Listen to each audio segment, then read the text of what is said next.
Welcome to Chordially Invited. I am Jeffrey Pierce. I am your host, Lily Kay. I am an American actor. I think it was Outsiders. We found a truck loaded. I am probably going to have Tommy from The Last of Us as the lead line in my obituary someday, which is totally cool. He's my goddamn brother, Tommy. Done a lot of television, a lot of series, streaming. I live in Georgia now with an awesome kid and my wife and two incredible dogs, which you'll get to know the dogs probably at some point during the podcast. I'll take it to the grave if I have to. Welcome to the podcast. Thank you, Lily. Charlie's joining us for the podcast, at least a little bit. He's a good boy.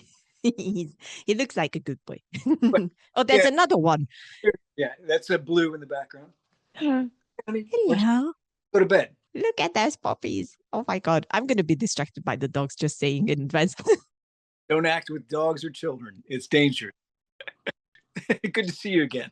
It's good to see you as well. All right. Very first question is, how much preparation do you do before taking on a character? A lot of the time, just because of the nature of where I am in the food chain, I get called after they have offered the part to 3 or 4 or 10 different people who all said no. So sometimes I have a weekend to prepare for a role, and sometimes I have a week, and sometimes I have for The Last of Us, the series, I had 6 months. So I had 6 months to prepare and grow that beard and train and do all the things that you would want to do. It's interesting because right now a friend and I are starting an acting school and a repertory theater with the goal of trying to really impart craft to young actors. And what I would say to a young actor starting out now is you're preparing for those roles right now, whether they're offered or not, whether it's on the table, whether it's been written, you need to start your preparation now. What are the parts you should be playing? If you are, as I was as a young actor, like slated to play a lot of parts in the military, do everything you can, follow everybody that you can, go train wherever you can to start to get those fundamentals in, because when the time comes, if it's going to be a great part and a great thing, chances are you're not going to have a lot of time to prep. You're going to need to dive in. Training and honing your craft is preparation for the roles, unlike what, I don't know, Tom Cruise gets offered a movie. He's got a year to get ready for that part. He's got 2 years, whatever, Yeah. Those stars, they know because they're bankrolling the project. But for most of us, it's going to be about all the preparation that you can do now before anybody's paying you a dime. On the one hand, oftentimes I don't have a lot of time to prep for a part. On the other hand, I've been preparing my entire professional career for these roles when they come. So you are, as you already said it, Tommy in the Last of Us games and Perry in the TV adaptation. What was it like stepping on the set of The Last of Us after being such a big part of the game and actually seeing the sets come alive? Because let's be honest, when you do the mocap, you usually don't have all the sets and everything. Everything you would see in sort of like rehearsal for a play, which is liberating because you entirely get to use your imagination. So you're playing like a kid again. That to me is the joy of motion capture video game acting. The great thing about The Last of Us being as successful as it was is that HBO put up a ton of money and so they built the video game. And when I walked onto the set, Bella and Pedro were shooting the scene in the truck driving. I was like, that's the truck. That is the truck from the game. When I walked onto the sets, it was like walking into the game itself. So it was perfect. I've never been a part of anything of that scale. I don't think a lot of people have. But they really captured the game in every way that you could, tonally and cinematically, and Neil's vision really just came to life. It was mesmerizing to see it as an outsider as well, but like I can't even imagine actually stepping in there and being like, oh, okay, so this is what I imagined and this is what later was, made into the game, and now here it is. Well, live action. So I mean, when we did the stuff in the cul-de-sac in episode 5, we were there for a month shooting every night. And they built, I think, 13 or 14 houses on a parking lot. All of that stuff was created, and most of it you will never, ever, ever, ever see. Most of it never got on camera. but it was just magnificent. A real testament to the artistic ability of the crew and the commitment of the crew to get it right. Yeah. There was not a green screen background to be seen. It was really spectacular. That it was. And because you mentioned Bella and Pedro, this is my time to shine because I did a little research. I was like, what are the people of the internet, say about you? Because there are so many outlets, social media, whatnot, and Reddit turned out to be the gold mine. So right around the time when you posted the picture with Pedro and Bella from the Sen, someone made a Reddit post and it was a big news of like, oh, Jeffrey Pierce posted this picture and whatnot. And I went through the comments and I wanted to find the funniest, and I think I succeeded. And I want to read this to you. So Snow7913 wrote, every day I wake up and look at myself in the mirror. I remember my life. I'm a guy. But then I see this dude's beard and I think to myself, no amount of hymns, roller derming, or essential oils is ever going to get me a beard like that. It takes a lot of time. And I promise you, as messy as that beard looked, for it to look good, it took a lot of love and care that I could not possibly have provided. So I don't have 6 months to grow another beard like that. I probably will never do that again. But it was fun to have while I had it. I think the internet appreciated it very much. It seems like commitment. Santa Claus with an M4. It was a magnificent beard. I just have to put it out there. What is something, in your opinion, that people get wrong when it comes to adaptations, whether it's a game adaptation to movie or a book adaptation to movie or series? What is something in general that people are just not getting right about that? There's a difference in the mediums for sure. I think the danger probably happens when the person adapting it wants to put their fingerprints all over it, when what has been done was successful. I love Idris Elba and Matthew McConaughey, but the adaptation of The Dark Tower was objectively terrible. And so I don't, it fails, I think, probably more often than it succeeds. And not because they didn't have the money, but because it lacked the ambition to actually achieve The Dark Tower. That right now, Micah is getting ready to do, is trying to do Dark Tower at Amazon. And they are taking the time that they need to make sure that when they do it right. And all you can hope to do, because you're trying to do justice to something that is already successful. And if you can't have that as, I think, is the cornerstone for what you're trying to do, then you're going to fall off the rails.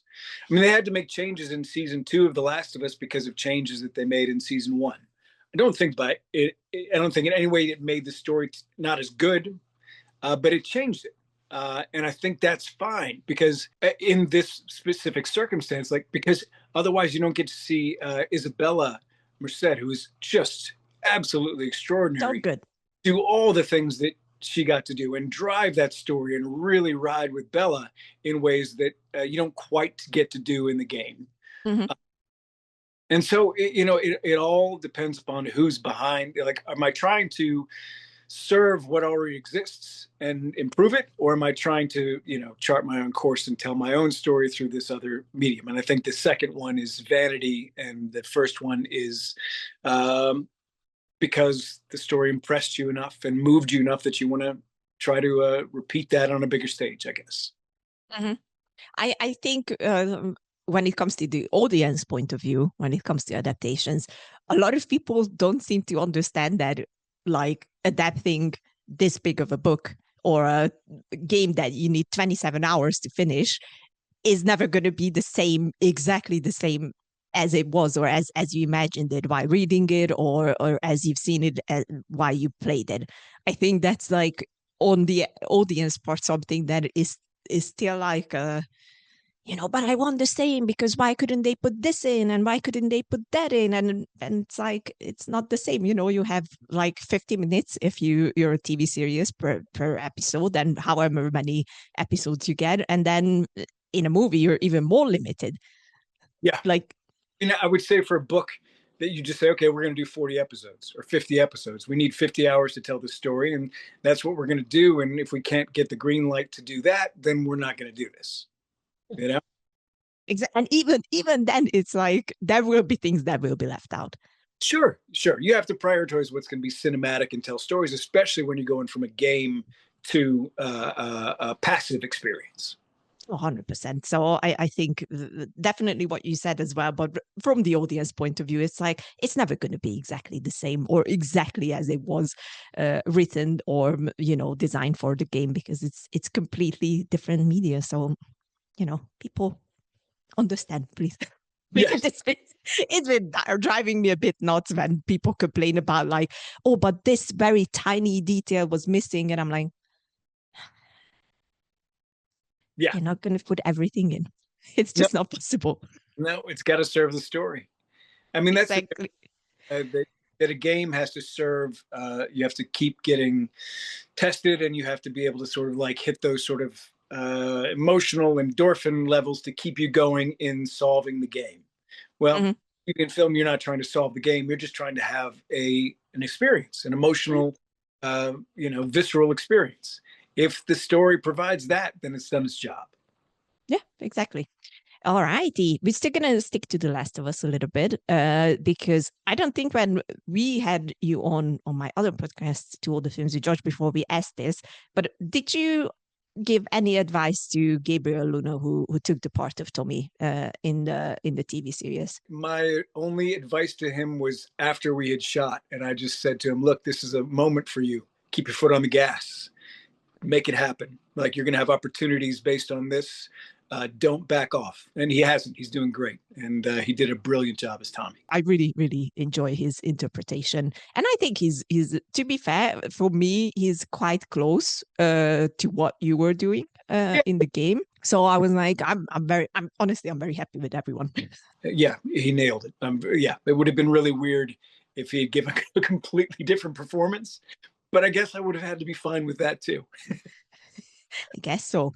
Was there at any point when the conversation about, adapting The Last of Us came up, was there any point where you were considered to come back and play Tommy in the live action adaptation? When it was going to be a movie at Screen Gems, it would have been not a very good movie, but I was definitely in consideration to play Tommy in that version.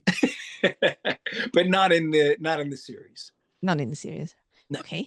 I mean, it needed to be younger. It needed to be, and then it obviously needed to be related to Pedro. So, all right. Is there anything that you would change about the way you portray Tommy? No, it's one of those rare. No,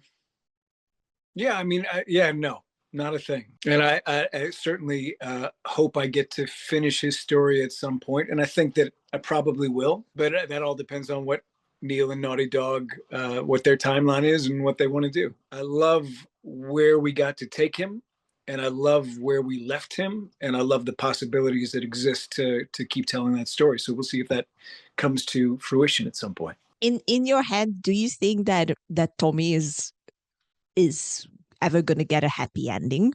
Is that a possibility for him? Boy,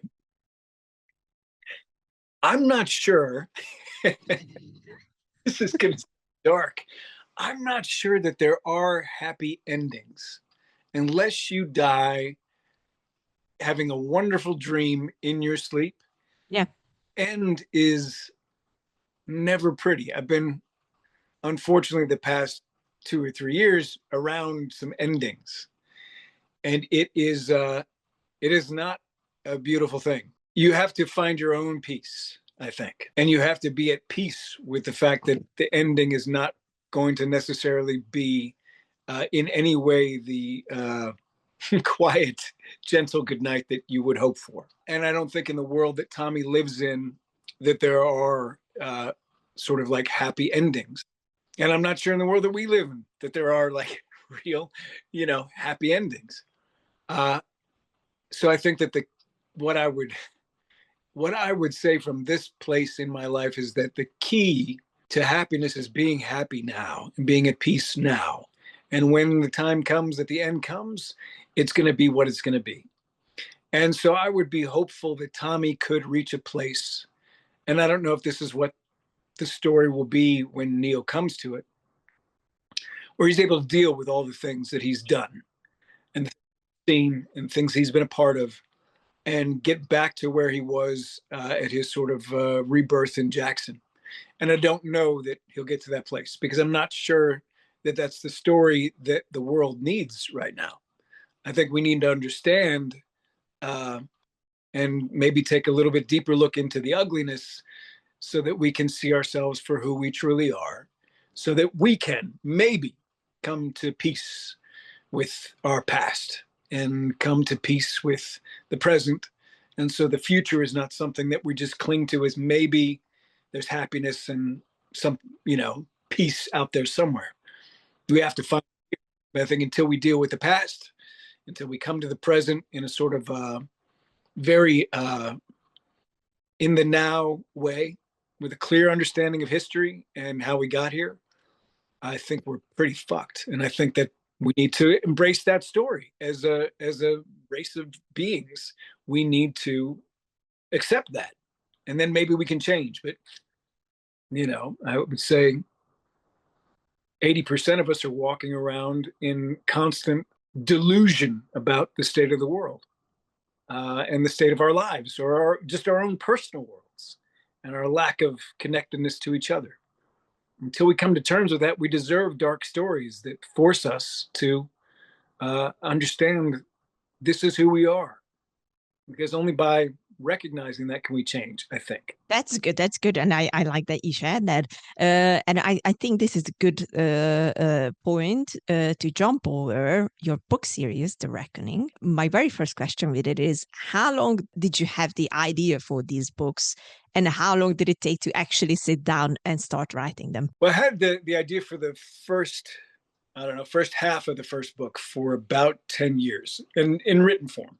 I was trying to sell it as a series, and everyone could tell that the scope of it was really, really massive. And no one really wanted to make something set in World War I that would travel time to different time periods because of the expense of it. And so it sort of like sat there, and the realization came that if this story is going to get told, I'm going to be the one to tell it. It hit a point of mass inside of my imagination that I couldn't help myself, but I had to write it. And as I sort of like,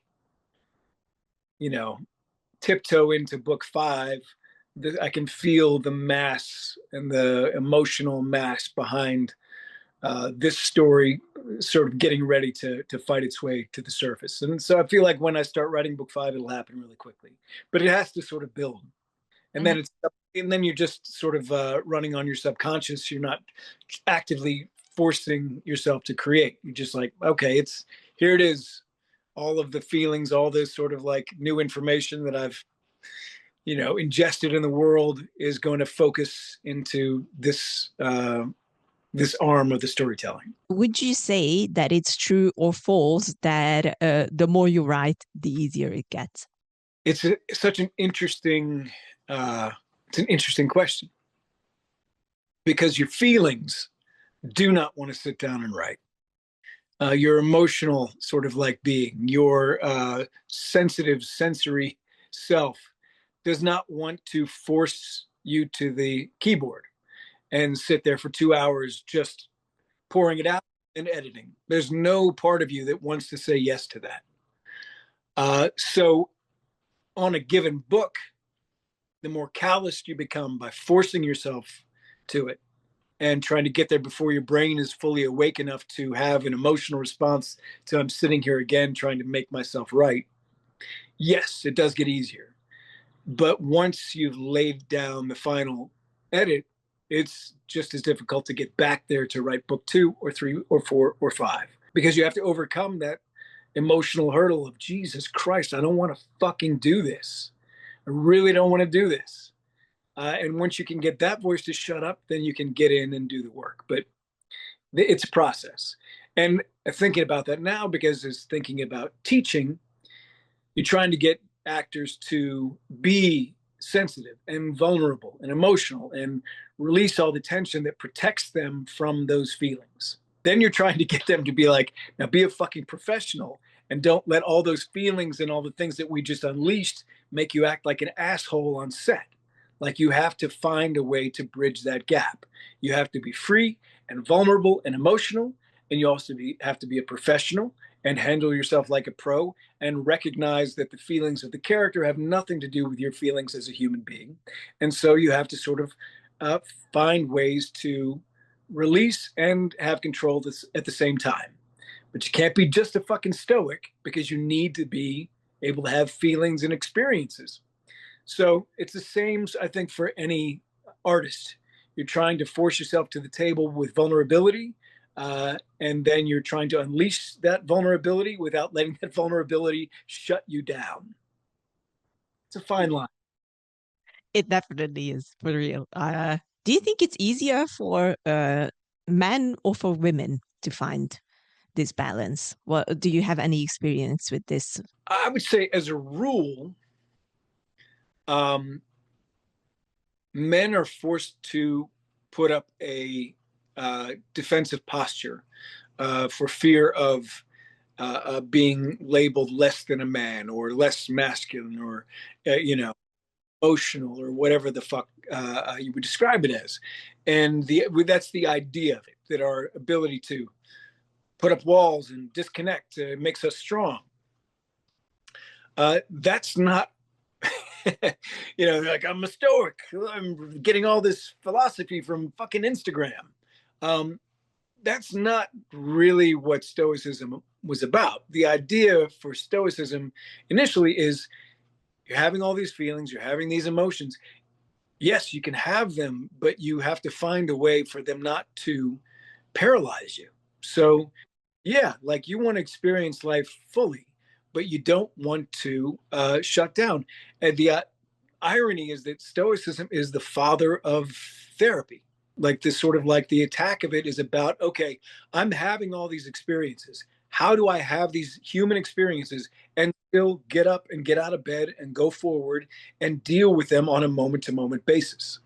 And so it's not about not feeling. It's not about not being able to access those parts of yourself that make you a human being. But we have created this idea. I don't know if it's just a Western idea or if it's just a chauvinist male aesthetic that's global. But in order to be a complete human being, much less a complete man, you need to be able to have feelings and have experiences and live life in its fullest way. And you can't have those things if you have all those walls up and all that sort of bullshit. You also can't have it if your emotions and your feelings overwhelm everything that you're trying to accomplish in the world. So balance is the key. It's not, and so I think that it's more difficult initially for men to be comfortable allowing those sort of like softer feelings to exist within them. Once you sort of break through that, men come to understand, oh, I can only really be a man if I'm in touch with all of that. I have strength if I'm not vulnerable, and I can't have, be vulnerable if I don't have strength to balance it out. So it's certainly, I think, the goal of an artist, if not just a human being, is to find that way to access all of it. At least that's been my personal experience. There were plenty of hurdles to get over. I mean, I think that I was at an acting workshop when I was probably 21 or 22 and sitting there going through this thing and tears are pouring. Like I was like, why is there hot water pouring out of my eyes? And I realized I hadn't cried since I was like 12 years old. Like, what kind of insanity is that? Yeah, it was and I started to understand and have role models who were men who were the strongest men that I ever met, who were able to access that and comfortable within the tumult of emotion. And so the sort of like the ability to have role models who could model that for me was very important. And I think that I saw women just have much more ability to bridge that gap because there's a different, of course, societal judgment on women, but it's not related to their ability to contact an emotional self. I 100% agree. And, you would think that people who do acting, because we have to find this balance in the acting as well, it's easier for us to find it in life. No, it's not. No. It's not. I wish it was correlating and it would work that way, where it's like, okay, once I got it into acting, I can just do it in real life. No, it is it is real life is very different than acting. Yep. But the goal, I think, is to try to find that balance in your life so you can bring your life more to your work without neurosis, I guess, is the goal. Exactly. Amen to that. You did a lot of TV shows, movies as well, and obviously games without names, because I know how this word works. But was there ever been a really, really bad experience for you on any of the work that you've done? I have not yet had like a bad experience. I've witnessed bad fucking behavior. Steven Seagal. Not heard anything to say that asshole's name. I played his brother in a movie, and he was very nice to me because I'm a 6 foot tall white man. He was not good to women. He was not good to the stuntmen. He was not good to any fucking body. And so that was difficult as a young actor to sort of like have to witness. But he just was a fucking clown and an embarrassment. And so that was probably the closest up I've been to like, this is a fucking asshole. I've seen unprofessional behavior. Actors show up and they like series regulars and they're like reading all their lines off the sides. Like, you didn't even spend the time, the amount of money you're making, you couldn't sit in your trailer for half an hour and learn your lines. So I've seen that, but it's very uncommon. The handful of negative experiences I have had are outweighed 95, 99 maybe to 1 in terms of that journey, because you can't keep working. People will not hire you again if that's who you are starting out. And Steven was, these were his movies. He was, the financing was coming through his company, so he could be whoever the fuck he wanted to be, and he was everything you could possibly imagine. I think no one said anything. No, they were all there on his dime. I will never forget working with. So he would shoot his coverage. It's a good story. So I was supposed to be like his younger brother who was combative with him and stood up to him and all these things. And so before we would shoot the scenes, Steven would have the director not come into his trailer, and he would cut like all of my lines. And I'm like, cool. Because I knew that at the end of the day, they would shoot his close-ups and he would leave, and I would shoot all my close-ups with his Polish stand-in. And I put all my lines back in. And it's a goddamn terrible movie. But in the cut, they used every single one of my lines. So I was very pleased that, I was like, well, when his Polish stand-in's in, I'm just going to put my lines back in, and they're going to use them or they're not. I spent time memorizing these and making choices. So yeah, I'm going to do my work. No, the Polish guy was lovely. He would try. I was like, no, just stand there. Just nod your head a little bit. Cool. And then I'll say my next line. And then, yeah, you just take a beat. And then, and so that's how my revenge on Steven Seagal was that I put back in every line that he cut of mine. I applaud that. Yeah. Wow. That's brilliant. Oh my God. I mean, yeah, you hear the stories about him, so I'm not that surprised. But like, I'm still a bit surprised of like, that's okay. Mike Ovitz, who was his agent at CAA, bet a fellow agent. He said, I'll bet you a massive amount of money that I can turn my untalented personal trainer into a movie star. He said, I bet I can turn anyone into a movie star. And that Steven Seagal's career was made on that bet. I don't know if that's true, but that's sort of like the Hollywood rumor. Okay, let's move from that fucking guy. All right, so you've been to Comic-Cons. We unfortunately haven't met yet at a Comic-Con, because no matter how much I email to London to invite you, they are weird. Did you ever have anything weird happen to you at a Comic-Con at this point? Like, obviously this is the chance for fans to meet their favorite people. Was there anything weird or anything really, really good that you could share with us? I've only done a few, and I've loved the experience. People are so uh, uh, wonderful. It's been my first opportunity to really interact with people who spent, the past 13, 14 years of their lives influenced by that storytelling, or when they were in their early teens, like this was the first time that they were genuinely moved emotionally by story. And so the opportunity to meet those people has been, I've had nothing but joyful experiences at Comic Cons. Nothing weird. Good. Okay, that's what I like to hear anyway.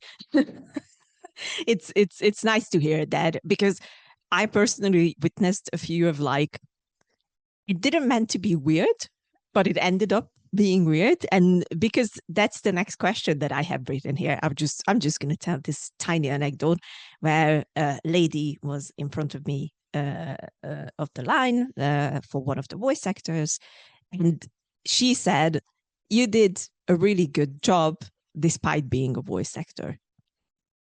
And I think we all who were, could hear that. We were all like, I don't think that you can, especially in this day and age, voice acting is acting, and the best actors are just really good at their jobs. It's not the sort of 1980s of voice acting where it's over the top and weird and not quite of a scale, but they've just learned how to, motion capture, and cinematics have come so far, even since, oh God, we did Medal of Honor Warfighter. I don't even know what year that was. And it was really good, but they couldn't capture the eyes. Like the performance out there, we looked like dead dolls that were animatronic. But between then and The Last of Us, they really began to understand how to get emotion to convey, how to get the nuances of performance. And so in this day and age, maybe you could have been just a voice actor 25 years ago and had a very different career. This day and age, you better be able to do the work. And so, yeah, that is as a kind of backhanded compliment as she could have offered. yeah. Unfortunately, because I've asked everyone about this, because it's been a big topic, obviously, on social media as well. Of like, do we even make a difference at this point?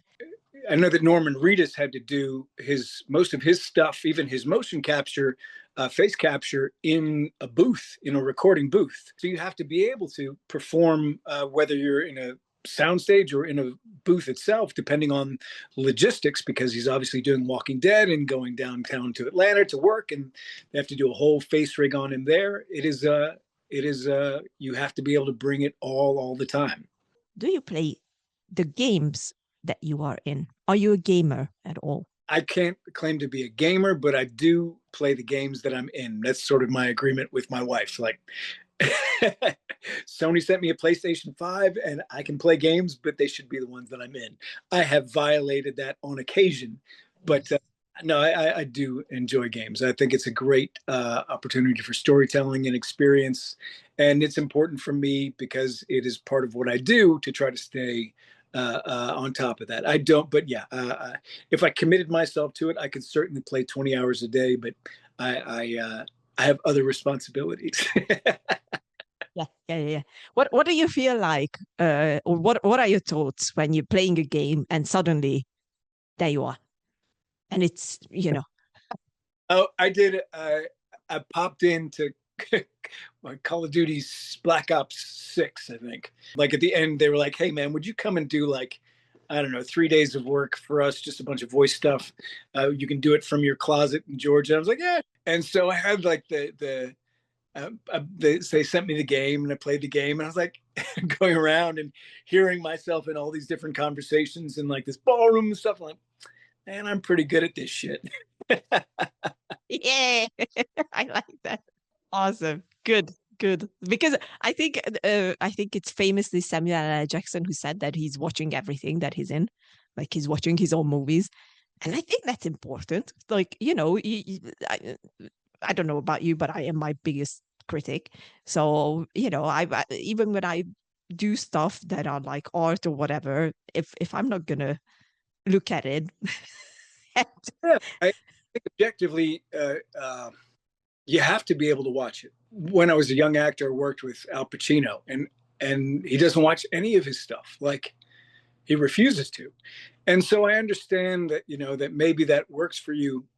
You're like, well, if I didn't watch it and I won awards for it, so I'm not going to go watch it now, because why would I second guess or criticize the performance? Like, it got me where I am. But I have always tried to have a good critical eye for what I do across the board, and be able to watch what I do and say, oh, okay, I need it.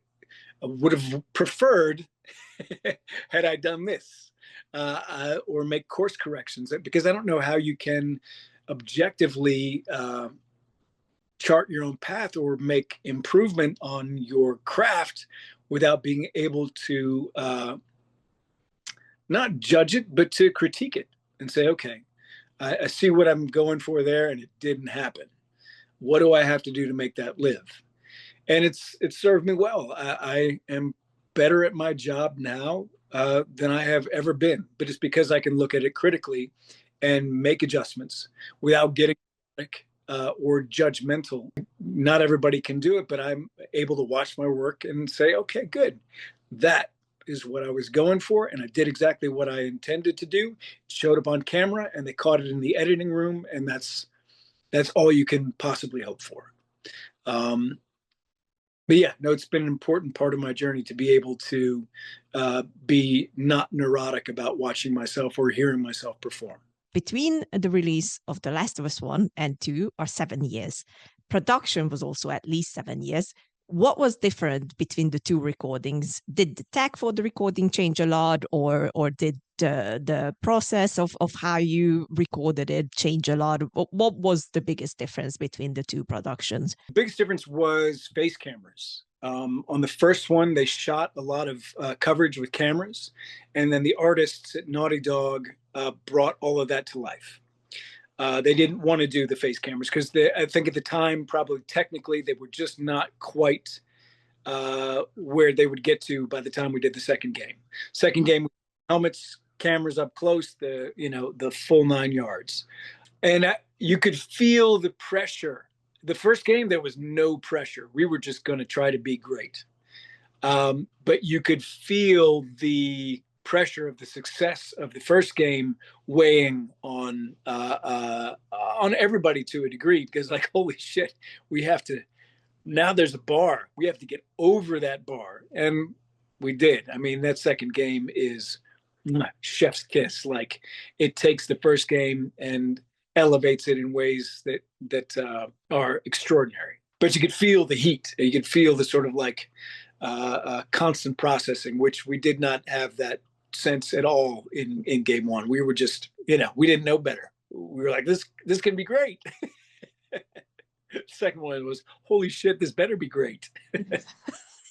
Yeah, I can imagine, because I think The Last of Us, his success was a bit out of nowhere in a way, but it was very, very successful once it released, and rightfully so. It's still one of the best games out there. And yeah, the second one is like up here even more. I finished the second one in 2 days. Yeah. So I would. Yeah. Perfect. Wreck constantly. Oh yeah. I played that game. It took me longer than 2 days, because I would stop when I got like overwhelmed. I was like, Jesus Christ, Neil, what have you done? Like, you just like hit an emotional peak in every sort of like every beat of the journey. Yeah, I was like, I would stop. All right, here is a good place to take a break. Mm-hmm.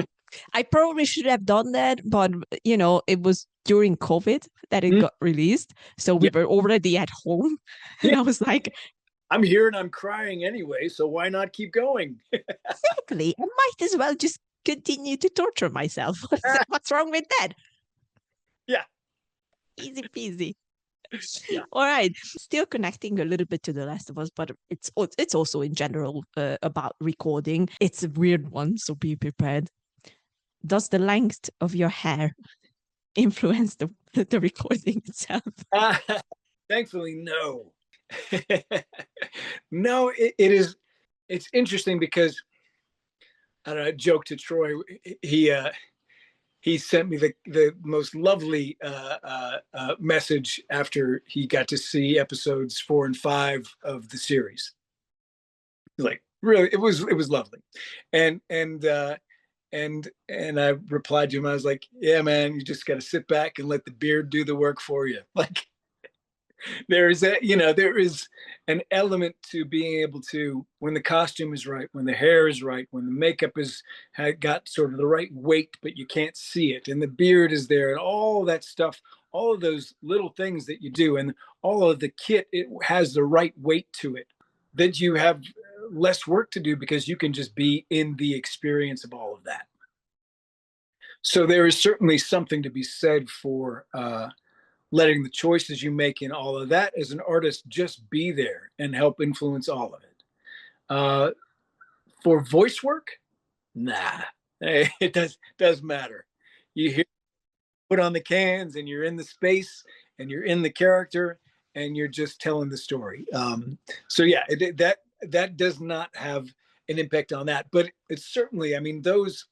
It's interesting because you talk about acting. Are you working inside out or outside in? And it's all combined. You have to be able to allow all of the external to affect you internally. And then you want the internal stuff to be visible in your eyes and in the experience and in your thought process. All that stuff has to live.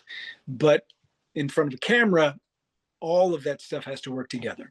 But the joy of the voice booth, the joy of the motion capture stage is, okay, I'm going to release all that, and this is all my imagination, the sky and that stuff over there, and my relationship, all of it has to exist within my mind so that it can come out. Yeah. So yeah, it's 6 1, half dozen the other, I think. In the depths of the internet, someone wrote that you wanted to be a part of the writers of the Band of Brothers miniseries. Oh, that's a longer story than that, but go on. Okay. How different from your ideas did the whole series turn out? Or did you have already any ideas? Because we know it's a true story. It's based on Stephanie Ambrose's book. Mm-hmm. Or is this even true? That's the bigger question. This is somewhat true, but it's attached to a much bigger story. Okay.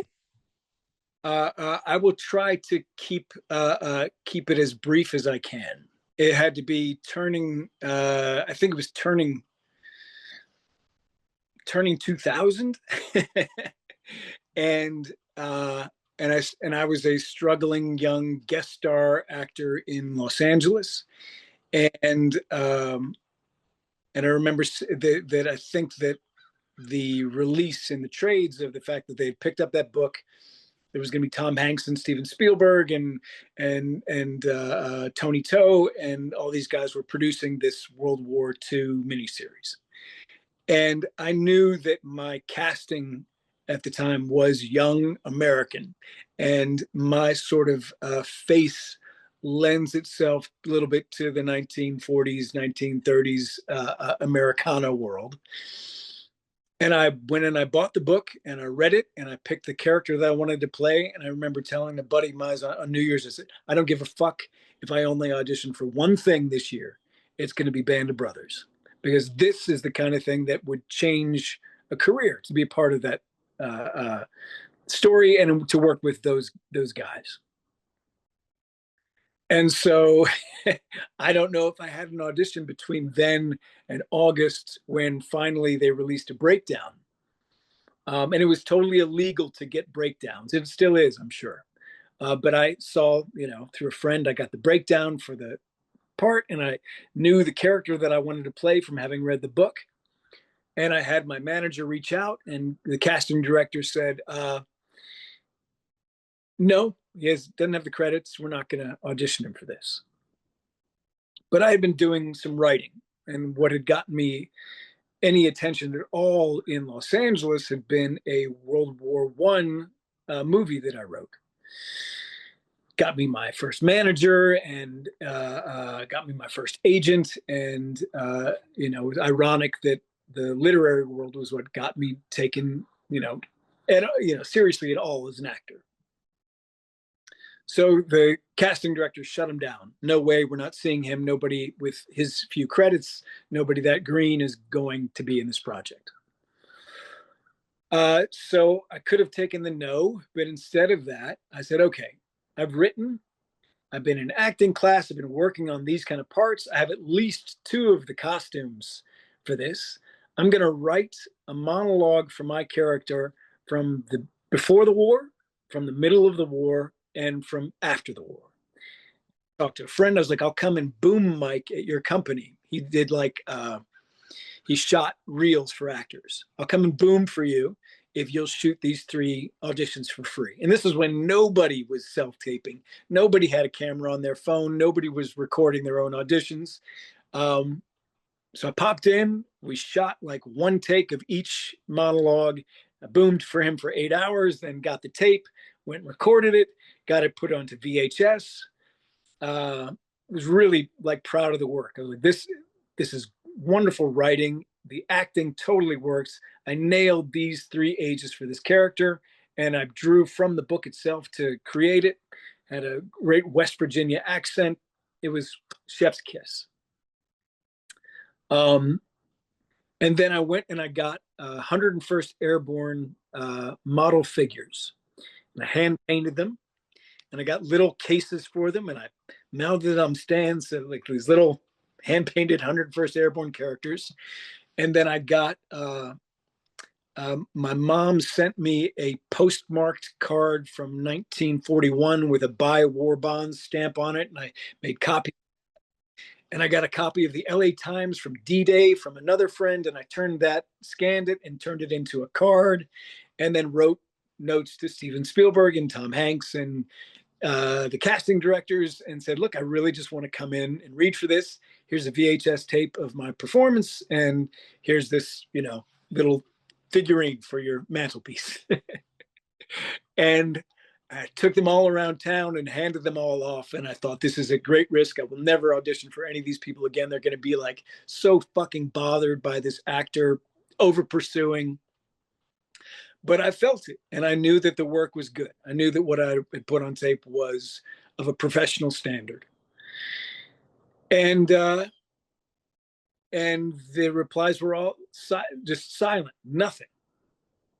But my manager sent the tape along with my World War I script to the head of miniseries at HBO.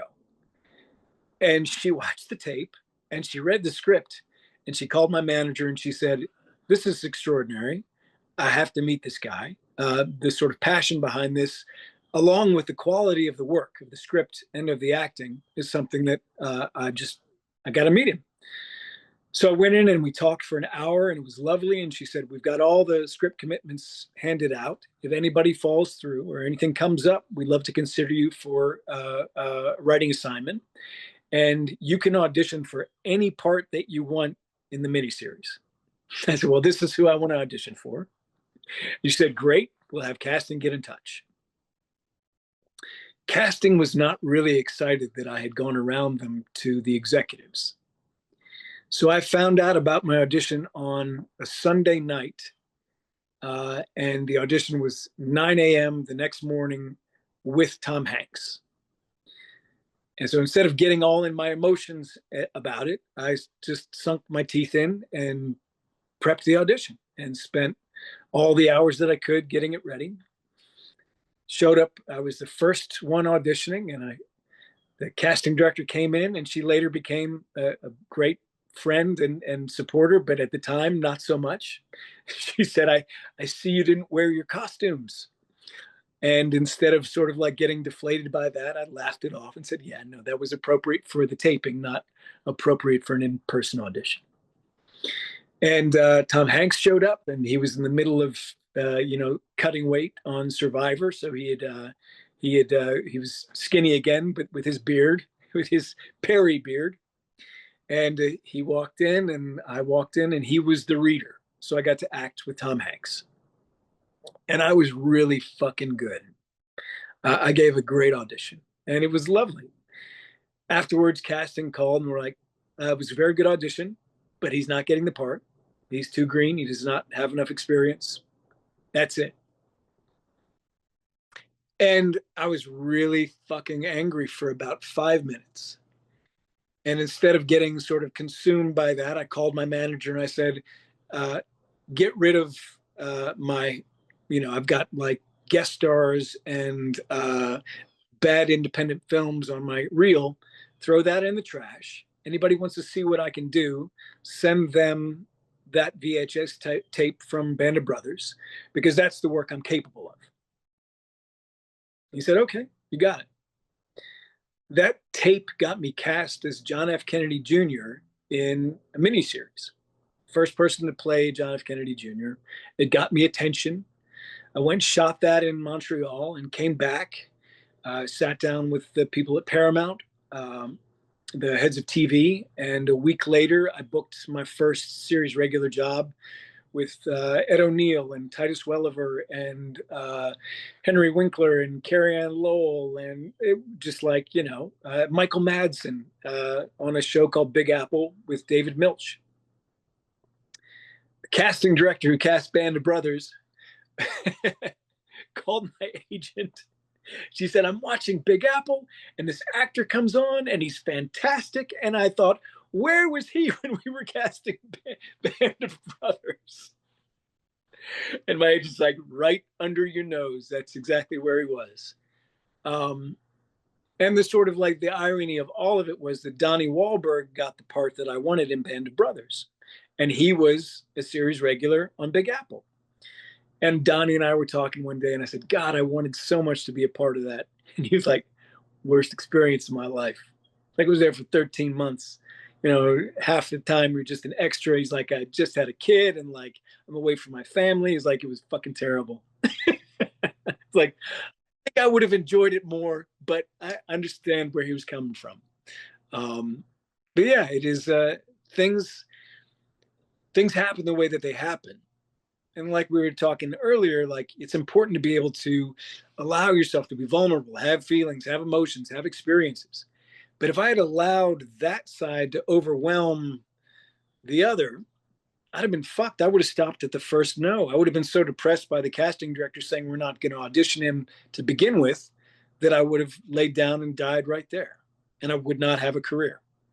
But the ability to say, okay, I'm going to have all of this stuff and I'm going to put myself out there and have all this vulnerability and have the strength to weather that. That's, I think, what has made me able to sort of be as whole a human being as I am and allowed me to try on a daily basis to try to be bigger. And I'll just pay a quick homage to a woman named Tina Packer. She was one of my mentors 30 years ago, and Tina just passed on January 9th, 87. She changed so many actors' lives by getting us in touch with that emotional center and letting that be our strength, letting our vulnerability be our strength. And so I would just say that I think I'm sure that at points she questioned whether or not what she was doing had an impact. And I would just say that to the teachers out there, especially Tina, that the changes that they have on us, the impact they have on us, the experience of helping us find ourselves allows us to achieve real balanced strength in the world. And so I'm grateful every day for the what she taught me as a teacher, and I'm deeply sad that she's gone. I'm sorry for your loss, first and foremost. I know. Certainly, it hit. Yeah, I bet it did. I mean, as you said, teachers and mentors are I think, an integral part of our lives, and they give so much. And I don't think a lot of times they even know how much. Because you're just there for a beat, and then they're off into the world. But yeah, I wish I'd had more of an opportunity to tell her while she was still with us. But you sort of assume, everyone's always going to be there, and they're not. Yeah. Yeah, Say unfortunately. it now, because you may not get a chance. Exactly. Never be afraid to say things out loud. It is important, and it's I think it's one of the most important things. And I have to say that I love this story so much. And I mean, we already found out that we have a lot of things in common. I don't know if this is common because you're December 13th and I'm December 14th, birthday wise, but Band of Brothers is one of my all-time favorite TV shows and books altogether. And I wrote my dissertation about Band of Brothers. Yeah. So I'm like, now listening to you and hearing a story about one of my favorite TV shows of all time like this is, yeah, I'm just grateful that this question popped up and I got the chance to hear this because, wow.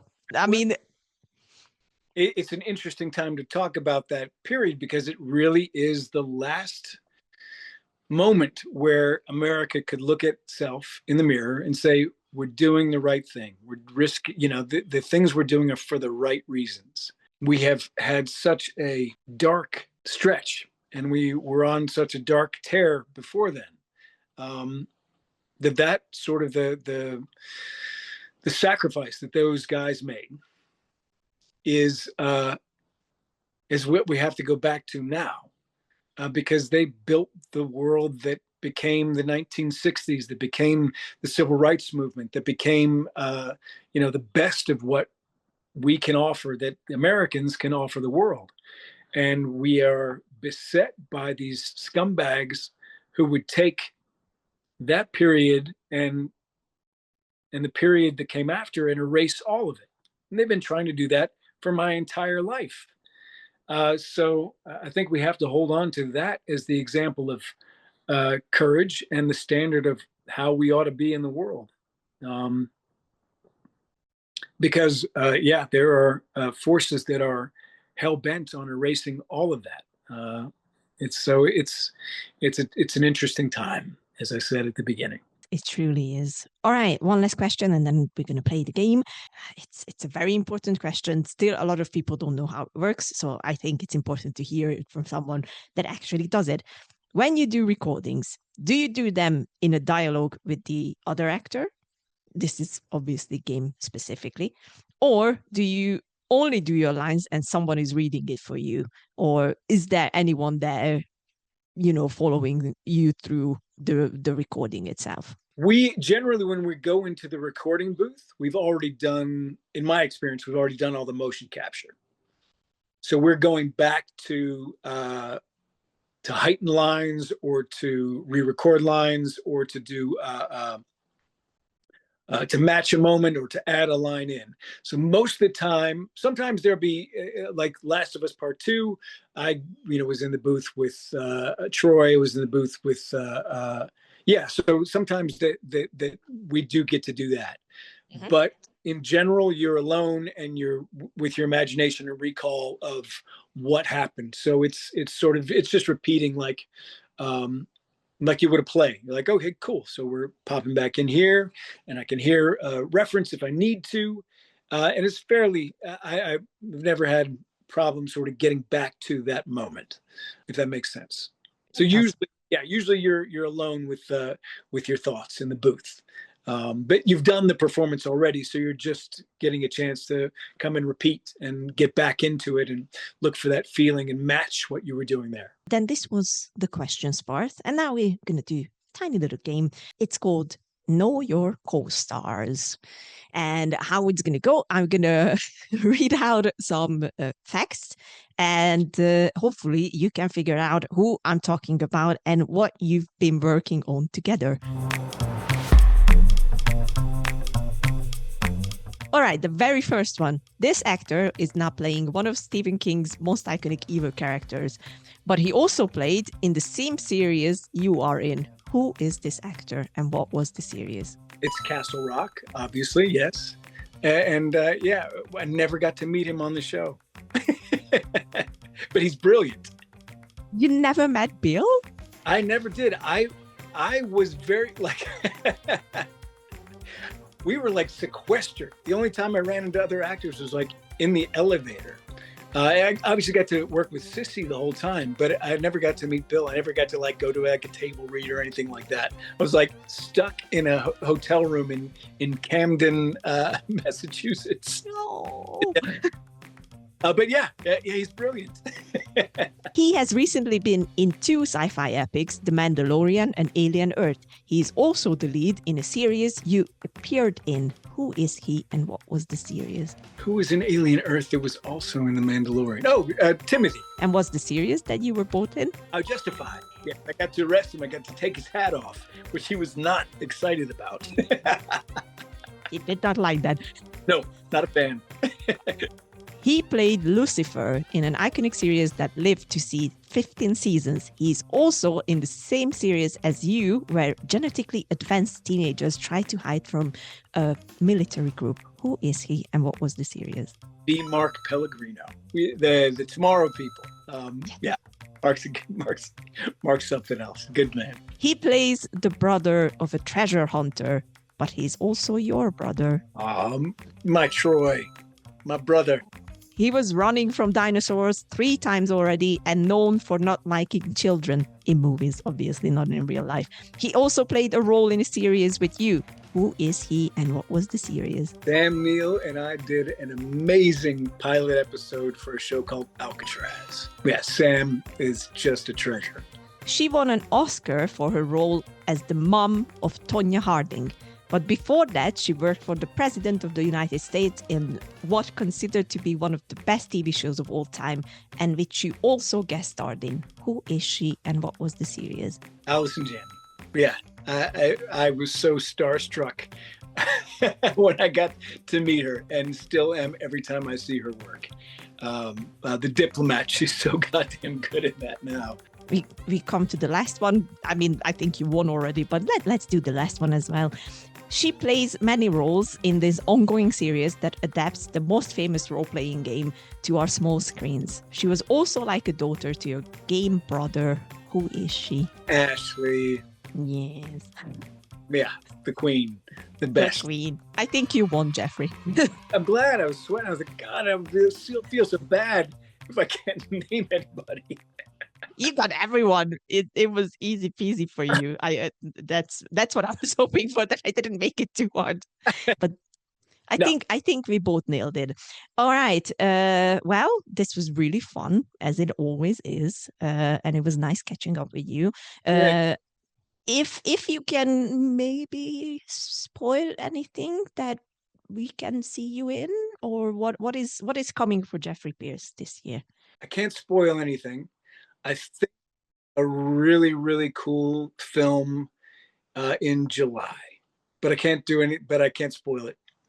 Hopefully we'll see something in the trades in the next couple months. But yeah, that's all that's on deck. Yeah, no spoilers. No spoilers. All right. It was really nice to see you, and wishing you all the best. I'm going to put all your links in the description, so people go and follow Jeffrey, his work, and buy books, because he wrote 4 books at this point. You can get them, and you should read them. You can also listen in audiobook format, which is also Jeffrey. So, get all the Jeffrey you can get. Perfect. All right. The first 3 for free on YouTube. Yeah. Go on YouTube, people. Yeah. But also, support other people and buy things. So. Yeah. Well, yeah. I mean, to a degree, but what's better is just people. Better just to have an audience. So you, by all means, I recorded. The audio is not as good as the Audible, but the audio is reasonable, and I just recorded basically a chapter at a time. So I'll send you the link for that if you want to share. Yes, please. Yes, please. Excellent. All right, Jeffrey. See you next time then. You got it. Take care. Take care. Bye-bye.